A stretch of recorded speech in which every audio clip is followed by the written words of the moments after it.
দেখো আমাদের বাড়ির পুষ্কু কত গিফট পেয়েছি সেটাই তোমাদের সাথে শেয়ার করবো। তো সেগুলো আনবক্সিং করার জন্য নিয়ে এসেছি। তো একটা একটা করে তোমাদের সাথে শেয়ার করছি। চলো, প্রচুর গিফট পেয়েছে, মানে ও পরেও শেষ করতে পারছে না। তো তোমাদেরকে দেখাচ্ছি একটা একটা করে। দেখো,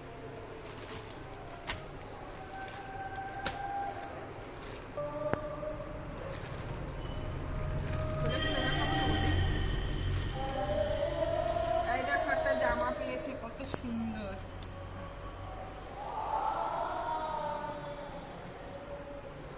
এই যে একটা, এই দেখো এটা আর এটা, এটা হচ্ছে পুষ্কু ছোট দাদু দিয়েছে, এই দুটো।